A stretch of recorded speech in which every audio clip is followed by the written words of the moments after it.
Okay, next we start with the chapter number 5, Principles of Inheritance and Variation. Look here, we will study many words and or process of the inheritance. Here on the page number 69, chapter number 5, Principles of Inheritance and Variation.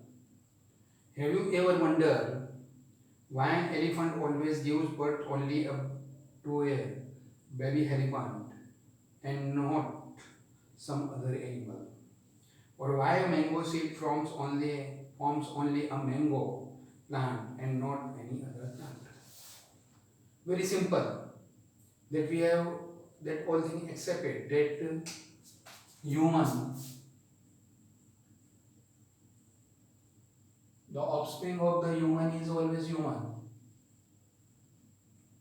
Elephant, offspring is always elephant.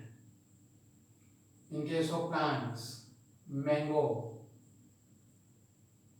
the seed of the mango, वो केरी खाते हैं ना उसका seed उठला, from that mango means offspring बोलेंगे वो जो उसमें से न्यू जर्मिनेशन होके बना वो मैंगो ही होगा. नीम ट्री तो उसका जो सीड है उसमें से नीम ट्री ही आएगा. Why this will happen? That we have accepted.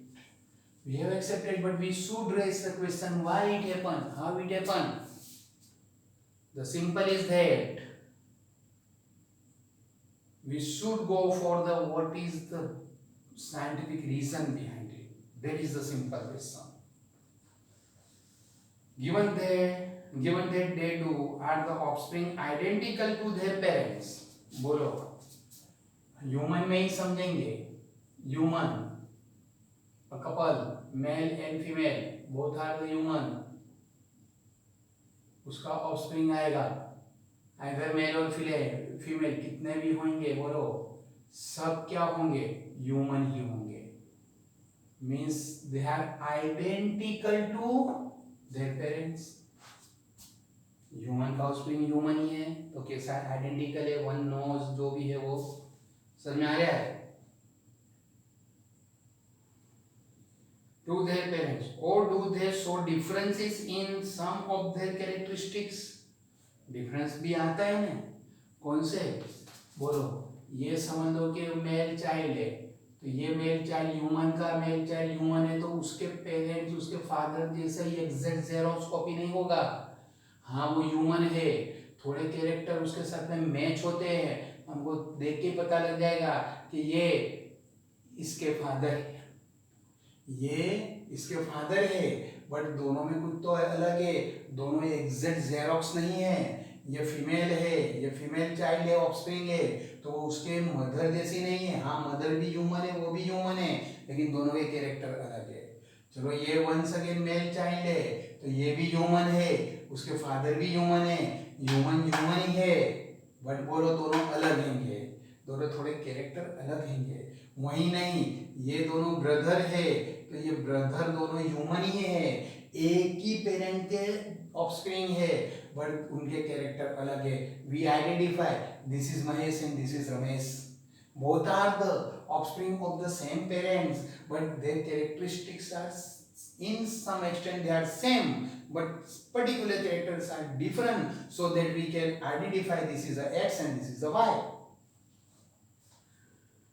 So have you wondered why siblings sometimes look so similar to each other? Siblings similar भी दिखते हैं और अंदर difference भी होता है. और sometimes even so different.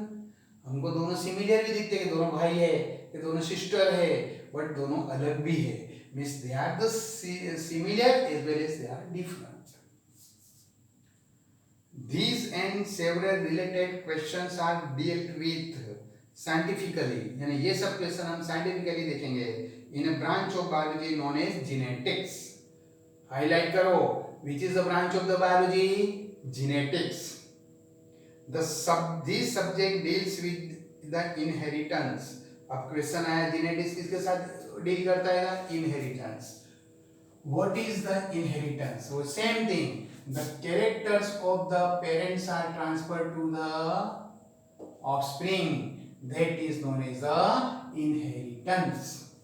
और ये इनहेरिटेंस के साथ में कैरेक्टर जो पेरेंट्स के ऑफस्प्रिंग में आए, वो जो कैरेक्टर आया उसके साथ में थोड़े कैरेक्टर चेंज भी हो गए, वो वेरिएशन। तो इसको जो स्टडी करता है, उस स्टडी करने वाले बायोलॉजी के ब्रांच को बोलते हैं ये जीनेटिक्स। क्या बोलते हैं उसको? Genetics. So look, these and several related questions are dealt with the scientifically in a branch of biology known as genetics. तो क्या है genetics? This subject deals with the inheritance as well as the variation of the character from parents to offspring. Highlight करो. You may ask the question, what is the genetics? The answer is this subject deals with the inheritance as well as the variation of the characters from the parents to offspring. Parents to offspring. Inheritance का भी study करता है और variation को भी study करता है। Inheritance is a process by which characters are passed on from parent to progeny. तो अब इसमें जो क्वेश्चन आया कि फिर इनहेरिटेंस को भी वो स्टडी करता है, वेरिएशन, तो दोनों में डिफरेंस क्या है? तो इनहेरिटेंस क्या है? The characters pass from parents to offspring. वो कैरेक्टर जो पास होते हैंगे उसको ने बोलेंगे इनहेरिटेंस, लेकिन वो कैरेक्टर थोड़े डिफर हो गए, चेंज आ गया, एग्जैक्ट नहीं रहे, थोड़ा बहुत, कोई का नोज अलग हो गया, कोई की हाइट अलग हो गई, कोई की स्किन कलर अलग हो गया, कोई का वॉइस अलग हो गया, that is called variation. So look here, this subject deals with the inheritance as well as the variation of the characters from the parent to offspring. This is the definition of the genetics. Inheritance. अब inheritance किसको बोलेंगे? Inheritance is the process by which the characters are passed on from parent to the progeny. It is the basis of the heredity. बोलो क्या है? Basis of heredity. Variation, अब देखो यहाँ से फोर्थ, ये मैं दूसरी आई डेफिनेशन, इसको भी टिक करो. वेरिएशन किसको बोलेंगे? Variation is the degree by which progeny differ from their parents. Variation is the degree by which progeny differ from their parents. Parents से वो इनहेरिटेंस होगी, ह्यूमन की प्रोजेनी ह्यूमन तो बनी, लेकिन उसके पेरेंट्स से थोड़ी वो अलग बनी, तो वो जो वेरिएशन आया उसको हम बोलेंगे, वो जो वेरिएशन में डिफरेंस आया उसको हम बोलेंगे variation. Humans knew from as early 8000 to 1000 BC that one of the cause of the variation was hidden in sexual reproduction. Human को ये पता था कि ये वेरिएशन जो आता है, थोड़े कैरेक्टर चेंज हो जाते हैं, वो काहे के लिए हो जाते हैं? Sexual reproduction. Why sexual? Look, this is the male, this is the female. Male produce sperm, female produce ova. So what happen? ये sperm में उसमें इसके जो भी 2n क्रोमोसोम थे तो n आए, ओवा में इसके 2n क्रोमोसोम थे तो n आए, दोनों के बीच में फर्टिलाइजेशन हुआ, तो जो जाइगोट बन के न्यू ऑफस्प्रिंग बनेगा. Once again they establish 2n, but here from this 2n what happen?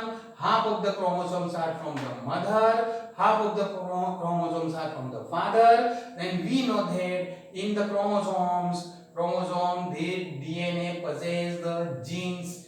Genes are the place where information for the characters are the placed. तो बोलो, आधे जीन आधे कैरेक्टर किसके आए?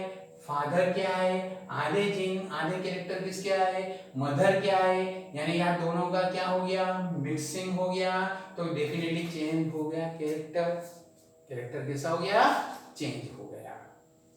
जैसे कि एक ग्लास ऑफ वाटर लिया, अब वो ग्लास ऑफ वाटर में तुमने ओनली सॉल्ट किया, सॉल्ट ऐड करा तो वाटर सॉल्टी हो गया. दूसरा ग्लास ऑफ वाटर लिया, उसमें तुमने शुगर ऐड करी तो वो कैसा हो गया? स्वीट हो गया. अब दोनों ग्लास को तुम मिक्स कर दोगे वो वाटर को, सॉल्टी एंड स्वीट, तो दोनों का टेस्ट कैसा हो जाएगा, मिक्स होके थोड़ा चेंज हो जाएगा, वैसा ही हुआ। यहाँ के एन क्रोमोसोम आके उन्होंने खुद की इफेक्ट करी, यहाँ के एन क्रोमोसोम ने आके खुद की इफेक्ट करी, मींस जाइगोट बन के जो ऑफस्प्रिंग बनेगा वो ऑफस्प्रिंग में टोटली मदर के भी कैरेक्टर नहीं होंगे, टोटली फादर के भी नहीं होंगे, बट दोनों के कैसे होंगे, मिक्स कैरेक्टर होंगे। तो मिक्स आने से बोलो क्या हो गया, वेरिएशन आया। Variation was hidden in sexual reproduction.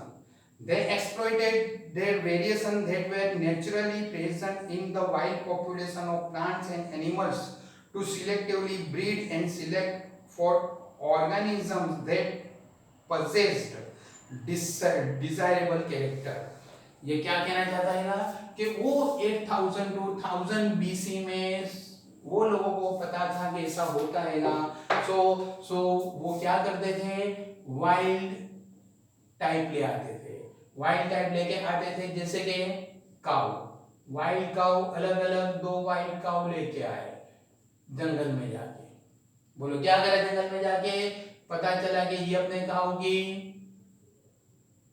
Height अच्छी है, बरोबर है, इम्यून सिस्टम अच्छा है, बट ये काऊ में से मिल्क अच्छा नहीं मिलता, इसमें से मिल्क अच्छा मिलता है बट इसकी हाइट और इम्यून सिस्टम अच्छी नहीं है। तो पहले वो लोग क्या करते थे, ये वाइल्ड को वो लाते थे और डोमेस्टिक बनाते थे, डोमेस्टिक बनाते थे, उसको अच्छे से रखते थे, उसको पालते थे, तो वो अच्छा हो जाता है, डोमेस्टिक हो जाता था। फिर आर्टिफिशियली दोनों का ब्रीडिंग करते थे, फर्टिलाइजेशन कराते थे आर्टिफिशियली। अभी जैसा होता है ना आर्टिफिशियली टेस्ट ट्यूब बेबी, ऐसे वो टाइम पे जो भी होता होगा एनिमल के लिए वो करा देते। तो बोलो क्या हुआ, इसके हाइट और इम्यूनिटी के कैरेक्टर मिलते थे, इसके मिल्क प्रोडक्शन के कैरेक्टर मिलते थे, तो यहाँ पे कैरेक्टर मिक्स आते थे। ऐसा ही नहीं, यहाँ से नंबर ऑफ ऑफस्प्रिंग आती थी, तो बोलो कोई में कोई कैरेक्टर ज्यादा आता था, कोई में इसका कैरेक्टर ज्यादा, कोई में इसका कैरेक्टर ज्यादा, कोई में दोनों का मिक्स ऐसा आता था। तो वंस अगेन इसके अंदर वो फर्टिलाइजेशन कराते थे, और ऐसा फर्टिलाइजेशन करने से नंबर्स ऑफ ऑफस्प्रिंग मिलती थी, और पूरी जो भी इतनी ऑफस्प्रिंग होती थी उसमें से फिर सिलेक्ट करते थे कि ये सबसे अच्छा है, ये भी अच्छा है, तो ये दो को हम पालेंगे और इसको आगे प्रोजेनी प्रोड्यूस करवाएंगे जिससे हमको बेनिफिट होगा। ये वो लोगों का थिंकिंग था और वो उसमें सक्सेस भी थे। Though they did not know why this happened, but they applied this method because they know that the particularly sexual reproduction is responsible for the variation. For example, through artificial selection and domestication from the ancestral wild cows, we have well-known Indian breeds. Example, Sahiwal cows in Punjab, Punjab की Sahiwal cause बहुत famous है, वो ऐसी ही method से बनी हुई है। We must however recognize that though our ancestors knew about the inheritance of the characters and variation, they had ever little idea about the scientific basis of this phenomenon. उनको ये पता था कि इनहेरिटेंस भी होता है और वेरिएशन भी होता है, बट ये इनहेरिटेंस से वेरिएशन होने के पीछे जो साइंटिफिक रीजन है वो साइंटिफिक रीजन उनको पता नहीं था। तो वो साइंटिफिक रीजन हम आज अपने स्टडी करते हैं, तो वो जो स्टडी करा था, किसने करा था, मेंडल ने करा था, ग्रेगर जॉन मेंडल। और ग्रेगर जॉन मेंडल ने जो भी किया था वो बहुत फेमस एक्सपेरिमेंट्स है, experiments of Gregor John Mendel. Gregor John Mendel ने 1856 to 1863 ये 7 ईयर तक एक्सपेरिमेंट किए। बोलो कौन कब से कब तक किए, 1856 to 1863। Now the question arise, why this Gregor John Mendel success in his experiments, क्यों कोई और को नहीं मिला? तो उसके नंबर्स ऑफ रीजन है। among them one is that himself, and second one what he has selected for his experiment, that is a pea plant. Both are the such that we should say that the Gregor John Mendel was so lucky in scientific field that he got the success due to the pea plant. उन्होंने बस P को select करा और success हो गए, वो P उनके बहुत फेवरेबल आया। उसको हम देखते हैं। बोलो पहले तो ग्रेगर जॉन मेंडल, बोलो ग्रेगर जॉन मेंडल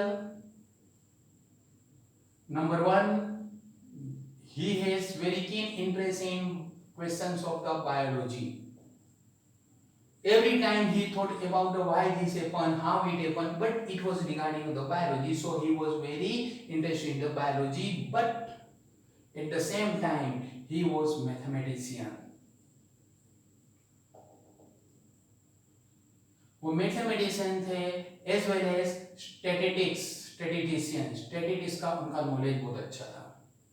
और इस पे से ये दोनों पे से वो क्या करते थे, आइडिया इन सिंपल वर्ड, उसके लिए वर्ड दूसरा है बट मैं तुमको सिंपल कहता हूँ, आइडिया करते थे कि ऐसा हुआ इतना परसेंटेज आया ये आया, तो इसका रीजन ये भी हो सकता है, इसका रीजन ये भी हो सकता है, इसका रीजन ये भी हो सकता है।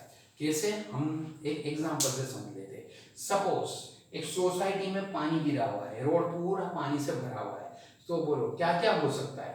नंबर वन, सोसाइटी में रेन हुआ हो सकता है, सोसाइटी की जो वुमेन है वो वुमेन ने पानी ढोल दिया होगा, सोसाइटी की ड्रेनेज ओवरफ्लो हुई होगी, सोसाइटी का जो वाटर सप्लायर का जो भी गवर्नमेंट से पाइप आती है वो लीकेज हुआ होगा, ये भी हो सकता है, वो भी हो सकता है, वो भी हो सकता है।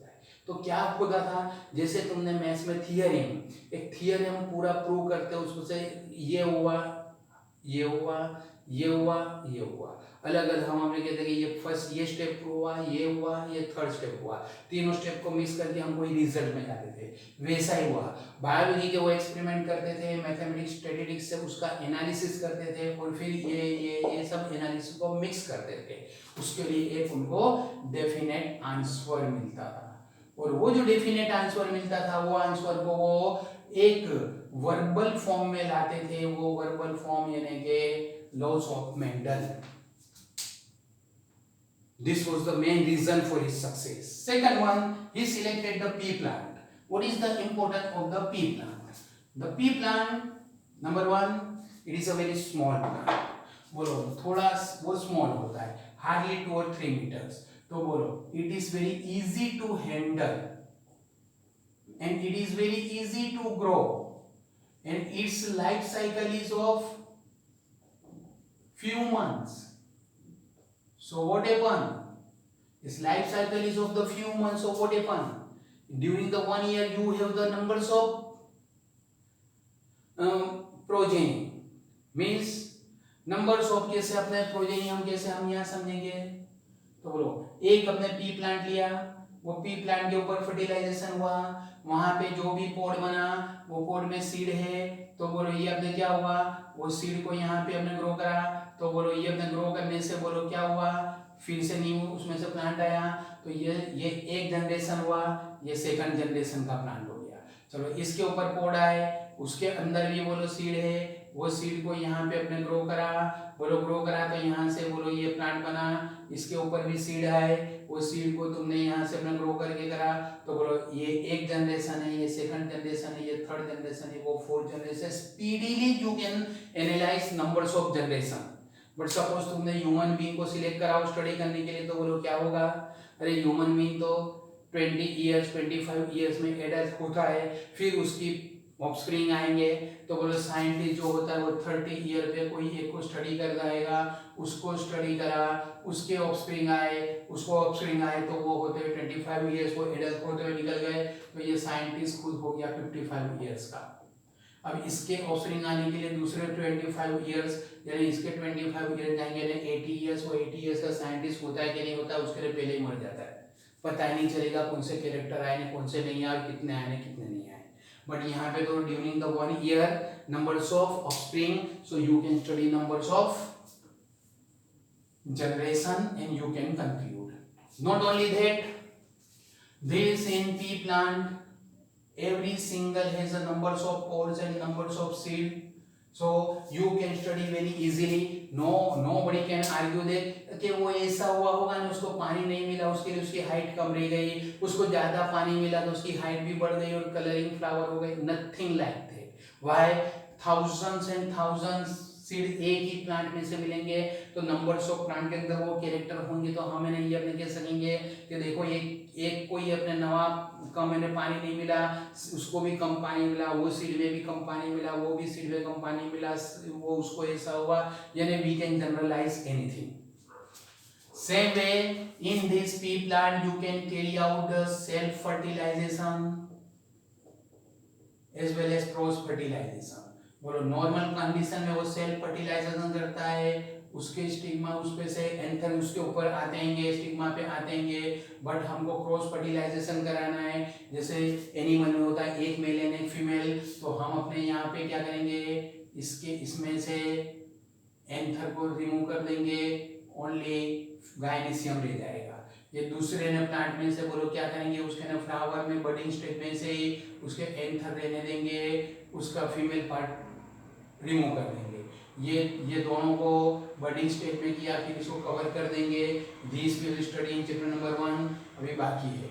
बोलो तो अब अपने क्या होगा, जब ये फ्लावर मैच्योर होंगे तो इसका जो भी पोलन ग्रेन इसके अंदर गिरा होगा वो लेके इसके ऊपर डाल देंगे, इसके ऊपर स्प्रे कर देंगे. तो बोलो इसका पोलन ग्रेन इस पे आ गया, तो ये एक प्लांट का बोलो क्या आया, फीमेल का आया, दूसरे प्लांट का क्या आया, पोलन ग्रेन यानी मेल का आया, यानी दोनों के कैरेक्टर कैसे हो के आएंगे, मिक्स हो के आएंगे. सो बोलो सेल्फ फर्टिलाइजेशन होने देंगे तो वही के वही कैरेक्टर कंटिन्यूटी में चलेंगे, क्रॉस फर्टिलाइजेशन करेंगे तो दो के कैरेक्टर मिक्स हो के आएंगे. मींस तुमको जो भी स्टडी करना है तुम कर सकते हो. So that was the reason why pea plant was very helpful for him. और बहुत इंपॉर्टेंट थिंग उन्होंने जो देखी, कैरेक्टर्स एंड ट्रेट्स. क्या कि पी प्लांट में कोई आर्गुमेंट नहीं है, उसके कैरेक्टर उन्होंने जो भी देखे वो कौन से है. First one stem height character बोलेंगे. ट्रेट्स वो कैसे अपीयर होता है उसको ट्रेट्स बोलेंगे. बोलो स्टेम हाइट में टॉल प्लांट भी होगा, ड्वार्फ में छोटा प्लांट भी होगा. बोलो एक ऐसा बड़ा है, दूसरा छोटा है. This is 2 metre, this is 1.5 metre. दूर से ही पता चल जाएगा कि ये 2 मीटर वाला है, नहीं ये 1.5 मीटर वाला है. नंबर 2 ह्यूमन बीइंग में देखेंगे तो बोलो तुम्हारे क्लास में ही बोलो एक स्टूडेंट की हाइट है 4 फीट एंड 5 इंचेस, दूसरे की हाइट है 4 फीट एंड 9 इंचेस. तो ये टॉल है, ये शॉर्ट है. अब ऐसे में क्या हुआ, दूसरा एक आया उसकी हाइट है 5 फीट, तो अब ये टॉल हो गया, ये शॉर्ट हो गया. ऐसे में तीसरा आया उसकी हाइट है 5 फीट एंड 3 इंचेस, तो जो टॉल था वो शॉर्ट हो गया, जो शॉर्ट था वो ज्यादा शॉर्ट हो गया, जो शॉर्ट था वो ज्यादा शॉर्ट हो गया. What is this? Nobody can understand what we want to say, but here very easy. Character कौन सा, तो स्टेम की हाइट. दो तरह से appearance, tall and dwarf. No argument, no confusion. Second thing, flower colour violet and white. Violet दिख रहा है, कंफर्म. व्हाइट दिख रहा है, कंफर्म. कोई मिक्सिंग नहीं, कोई भी नहीं. Perfect sure decision. Position of the flower axial और टर्मिनल. एक्सियल मींस क्या, ये जो प्लांट है इसका ये जो लीफ है, लीफ की जो एक्सिस है वो एक्सिस में से फ्लावर निकलेगा तो उसको एक्सियल बोलेंगे. और फ्लावर का अपाइकल बड में से बोलो ये फ्लावर डेवलप हुआ प्लांट के अपाइकल बड में से, तो उसको बोलेंगे टर्मिनल. दूर से पता चलेगा कि वो लीफ के अंदर से आया है, मींस वो एक्सियल है, न वो स्टेम के ब्रांच के टिप पे है, मींस वो टर्मिनल है. No confusion, final decision. Pod shape inflated and constricted. बोलो पॉड, पूरा पॉड उसका फ्लावर, उसके फ्रूट को हम स्टडी करेंगे तो बोलो सपोज उसके फ्रूट में 4 सीड है, तो बोलो ऐसा, बोलो ऐसा है तो बोलो 4 सीड है, 1 2 3 एंड 4, इसको बोलेंगे इन्फ्लेटेड. और बोलो इसमें है 1 2 3 4, इसको ना बोलेंगे कॉन्स्ट्रिकेटेड. देख के ही पता चल जाएगा ये ऐसा है, ये ऐसा है, कंफ्यूजन नहीं. पॉट कलर, ये उसके फ्रूट पॉट का कलर कैसा है, ग्रीन एंड येलो. याद रखना, पहले ग्रीन फिर येलो. क्यों, नेक्स्ट लेक्चर में समझ पड़ेगी. Seed shape round and wrinkle constricted. बोलो सीड कैसा होता है, ऐसा राउंड भी हो सकता है कि ऐसा ऐसा भी होता है, कॉन्स्टिकेटेड रिंकल वन भी कहते हैं। चलो सीड कलर, बोलो सीड कलर कैसा, येलो एंड ग्रीन। बोलो यहाँ पे कंफ्यूजन नहीं होना चाहिए, पोट कलर में पहले ग्रीन फिर येलो, सीड कलर में पहले येलो फिर ग्रीन। बोलो यहां से हम देखने जाएंगे तो ये 7 कैरेक्टर हुए और एवरी कैरेक्टर के दो दो टू ट्रेड्स है, समझ में आ रहा है क्या? तो बोलो 7 कैरेक्टर याद रहेंगे। फर्स्ट तो बोलो बहुत इजी है, stem height. Okay, stem height में बोलो क्या आएगा, टॉल एंड ड्वार्फ। चलो बाकी के दो किसके याद रखने के, फ्लावर के। अभी हम देखते हैं, फ्लावर में 2 याद रखने के, फिर कौन से याद रखने के, पोड, पोड में भी 2 याद रखने के, फिर कौन सा याद रखने का है, सीड, सीड में भी 2 ट्रेड्स याद रखने के, यहाँ 2 कैरेक्टर के लिए। बोलो स्टेम हाइट में टॉल एंड ड्वार्फ। चलो फ्लावर में, फ्लावर में हम क्या याद रखेंगे, flower colour and flower position. चलो पोड में क्या याद रखेंगे, तो पोड का कलर एंड पोड का शेप। सीड में क्या रखेंगे, तो once again seed colour and seed shape. बोलो फ्लावर कलर, फ्लावर कलर में क्या, 2 ट्रेड, ये अपने कैरेक्टर कलर के कैरेक्टर में बोले 2 ट्रेड, कौन सा, वायोलेट एंड व्हाइट। चलो फ्लावर पोजीशन के कैरेक्टर में भी 2 traits, axial and terminal. Pod colour के अंदर बोलो 2, कौन सा, ग्रीन एंड येलो। बोलो पोट शेप में भी 2, कौन सा, बोलो पोट शेप में कौन सा है, inflated and constricted. Seed colour में बोलो कौन सा, येलो एंड ग्रीन। शेप में कौन सा, राउंड एंड कॉन्स्ट्रिकेटेड। तो बोलो 2 कैरेक्टर फ्लावर के, 2 कैरेक्टर पोट के, 2 कैरेक्टर सीड के, एक स्टेम हाइट। जनरली स्टूडेंट को स्टेम हाइट तो याद नहीं जाता है, टॉल एंड ड्वार्फ। बोलो फ्लावर के 2, बोलो फ्लावर कलर कैरेक्टर में कौन सा, violet and white. Flower position में एक्सियल एंड टर्मिनल। चलो पोड में 2, pod colour green and yellow, pod shape inflated and constricted. Seed colour yellow and green, seed shape round and constricted. यानी वो जब study करते थे कोई भी प्लांट के इनहेरिटेंस, वेरिएशन का कुछ भी स्टडी करते, दूर से ही पता चल जाता था कि उसके अंदर कौन सा कैरेक्टर कौन से ट्रेड से आया है। तो देखो यहां से हम ये अपने देखेंगे,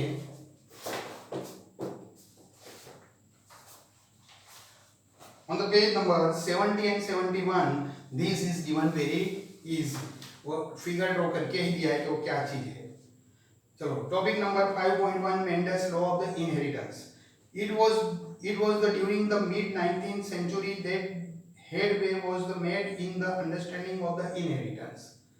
Gregor Mendel conducted hybridization experiment on the garden peas for 7 years. कितने ईयर्स तक एक्सपेरिमेंट करा, 7 ईयर। कब से कब तक करा, 1856 टू 1863। बोले ऐसे देखने जाए तो एक्सपेरिमेंट भी 7 ईयर करा और कितने कैरेक्टर स्टडी करे, 7। Stem height 1, flower colour 2, flower position 3, pod colour 4, pod shape 5, seed colour 6 and seed shape 7। ऐसा नहीं कि एवरी ईयर 1 करते थे, वो तो हो गया ऐसा। Laws of inheritance in living organism. During the Mendel's investigation into the inheritance patterns, it was for the first time the statistical analysis. मैंने अभी हमने बोला मेंडल कौन थे, स्टैटिस्टिशियन और मैथमेटिशियन भी थे। एंड मैथमेटिकल लॉजिक, ऐसा भी हो सकता है वैसा भी हो सकता है, उसको लॉजिक बोलते हैं। Mathematical logic were applied to the problems in biology, that is the reason why success, वो इनका खुद का था।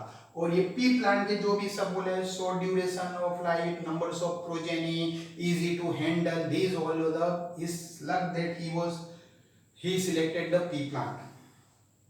His experiment had a large sampling size which gave greater credibility. बहुत large sampling, numbers of progeny मिलती थी, sample ज्यादा मिलते थे तो वो इजीली काउंट कर सकते थे और परसेंटेज में सबको निकाल सकते थे। Which gave the greater credibility to the data that he collected. Also, the confirmation of his inference from the experiments on the successive generation of his test plants. जो टेस्ट प्लान करते थे उसकी generation आती थी उसमें वापस करते थे, मीन्स परसेंटेज उनको पता चलते जाते हैं, फर्स्ट जनरेशन में इतना परसेंट, सेकंड में ऐसा हुआ, थर्ड में वो हुआ. Of his experiment on the successive generation of his test plan proved that his result pointed to the general rules for inheritance rather than the being the unsubstantiated ideas. ऐसा नहीं ये एक आइडिया है, ऐसा नहीं एक जनरल रूल बन जाता था. देखो जनरेशन और जनरेशन में ऐसा के ऐसा ही होता है. This is the one rule of the inheritance. ऐसे उन्होंने 3 रूल्स दिए. Mendel investigated the character in the garden pea plant that were the manifested as two opposing traits. अभी तो बोला two opposing traits. Stem height में tall and dwarf, flower color में violet and white, flower position axial and terminal, pod shape inflated and conjugated, pod color green and yellow, seed shape round and conjugated, seed color yellow and green. यानी हर एक character में 2 traits आते थे. For example, tall or dwarf plants, yellow or green seeds. This allowed him to set up the basis framework of the rules governing inheritance, which was expanded on by later scientists to account for the diverse natural observation and the complexity inherent in them. और यही चीज किसने apply करी? उनके बाद के scientist ने भी करी. Means he was considered as the father of genetics.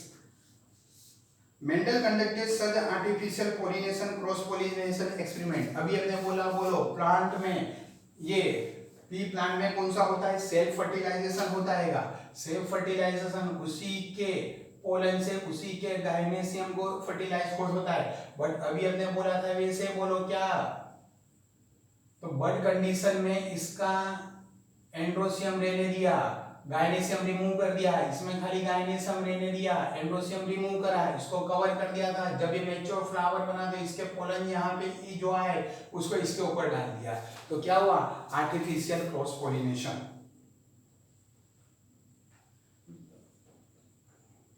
A true breeding line is one that Mendel conducted such artificial pollination cross pollination experiments using several true breeding pea lines. True breeding, highlight करो, true breeding. What is the meaning of the true breeding? True breeding यानी बोलो उनको height के लिए करना है. Stem height, toll and dwarf. तो वो एक गार्डन में टॉल पी प्लांट लिया, एक गार्डन में ड्वार्फ पी प्लांट लिया, और दोनों को क्रॉस फर्टिलाइजेशन नहीं करा. इसको पहले सेल्फ फर्टिलाइज होने दिया, और सेल्फ फर्टिलाइज से जो सीड आए उसको सीड को ग्रो करा, तो यहाँ वापस टॉल प्लांट आए. चलो इसको वापस सेल्फ फर्टिलाइज होने दिया, और उसके जो सीड आए वो दूसरे इसके नेक्स्ट टाइम जब वो हमने कराया तो बोलो उसके वापस कैसे प्लांट आए? टोल आए. ऐसे नंबर्स ऑफ जनरेशन के लिए करा तो बोले टोल आते गए. यानी ये जो 5, 6, 7 जनरेशन जितने भी जनरेशन उन्होंने स्टडी करे होंगे तो वो अपने पता चला कि उनके एंसेस्टर में कोई भी ड्वार्फ नहीं है. मींस ये कौन है ना? ट्रू ब्रीड टोल है. इस साइड ड्वार्फ में भी सेल्फ फर्टिलाइजेशन होने दिया. सेल्फ फर्टिलाइजेशन जो सीड आया उसको वापस सेल्फ फर्टिलाइजेशन होने दिया. पूरा प्लांट बना, उसमें सीड आया, उसके ऊपर सेल्फ फर्टिलाइजेशन, उसको जर्मिनेट करने दिया उसके सीड को, उसमें से प्लांट आया, उसमें भी